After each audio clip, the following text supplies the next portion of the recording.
Gospođa Lasovska Blagica ima zbor. Сега на Волята.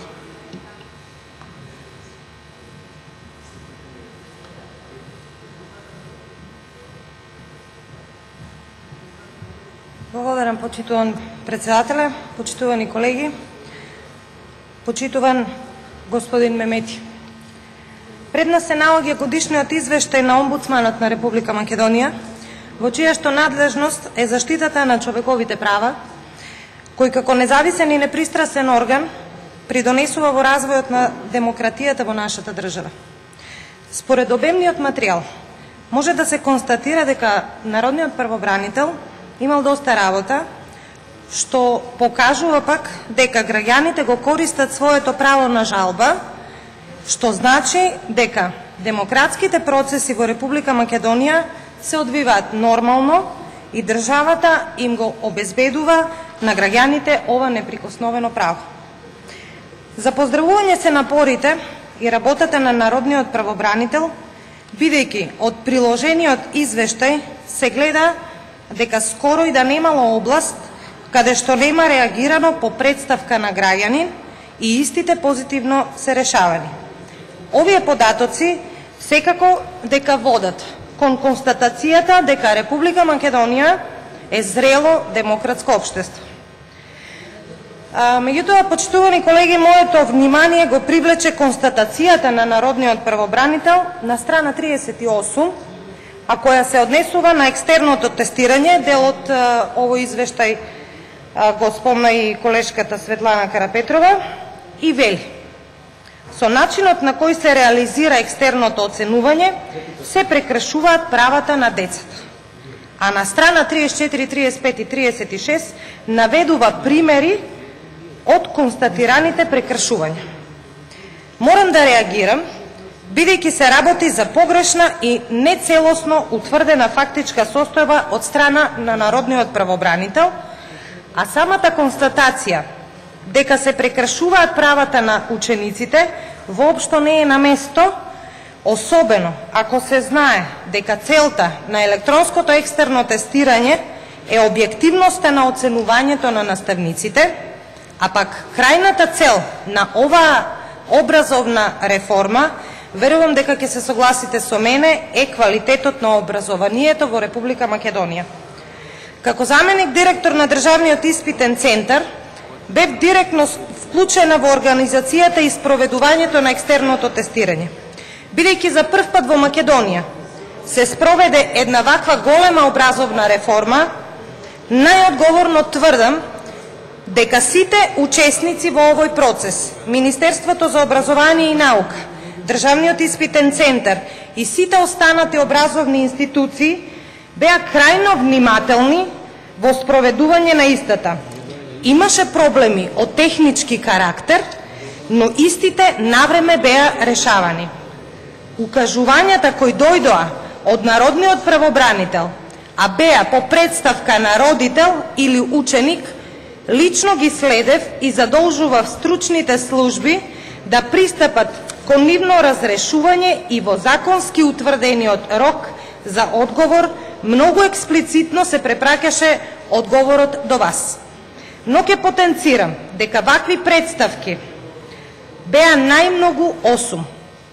Се работеше за пат на систем и слични технички проблеми и на учениците им се излегуваше во пресред и се организираше полагање, а се со цел остварување на нивното право. Тврдењата дека во јавност и дека сите засегнати страни навреме не биле информирани за електронското екстерно тестирање е исто така неправилно утврден факт. Имено, неколку месеци пред почетокот на екстерното тестирање, скоро во сите национални ТВ куќи, пишани и електронски медиуми, екстерното беше, како што велат новинарите, топ тема, со гостување на сите релевантни институции од Министерството за образование и наука, Државниот испитен центар, Бирото за развој на образование и во разни емисии објавувавме упатства, објавувавме брошури, креираме веб портал на страната на Министерството за образование и наука, посебно за електронското тестирање, со често поставувани прашања, се формираа кол центри, регионални координатори и слични активности, а се со цел поефикасно да се пристапи до учениците, до родителите и до целокупната јавност. Државниот испитен центар, како институција задолжена за директно спроведување на екстерното тестирање, а под надзор на Министерството за образование и наука, односно министерот и неговиот кабинет, крајно професионално и со огромни човечки залагања, ќе потенцирам успешно го спроведе екстерното тестирање, а при тоа водејќи сметка во сите негови фази да се почитува законот, подзаконските акти и процедури, и пред се, и над се правата на учениците. И за крај на темава едно објаснување. Системот за екстерно тестирање опфаќа 200.000 ученици и 15.000 наставници. Една навистина голема и сложена реформа. Можност за техничка грешка во еден ваков гломазен проект секако дека можело да постои, но се работи за едно крајно софистициран и модерен софтвер и за секоја утврдена техничка грешка има можност за корекција. Но не може. Врз основа на неколку представки и врз основа на медиумски сегменти кои покриваа одредени реакции и незадоволства, а кои беа упатени генерално кон револт на самата реформа, да се става знак на равенство со успешноста на целиот проект и сите 200.000 ученици. Се надевам дека оваа моја реакција ќе биде сватена добронамерно и за наредната година секако дека очекуваме позитивен извештај во однос на електронското екстерно тестирање кој се спроведе годинава без никакви забелешки. Нема да се задржам во интерес на времето за останатите забелешки што ги имате за екстерното. Уште нешто околу принципот на соодветна и правична застапеност на страна 136, каде што не информирате за кадровската екипираност.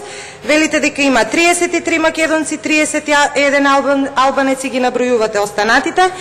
Нели сметате дека е нарушен овој принцип на штета на македонците во извештајот? Кажате и навистина ми е драго што констатиравте така. Исто така од извештајот не можем да забележам податок колкав е бројот на вработените во секоја поодделна подрачна канцеларија на народниот правобранител и дали е водено сметка за правичната застапеност во тие канцеларии. Имам сознанија дека во канцеларијата во Штип работат 3 извршители, а во канцеларијата во Тетово 11.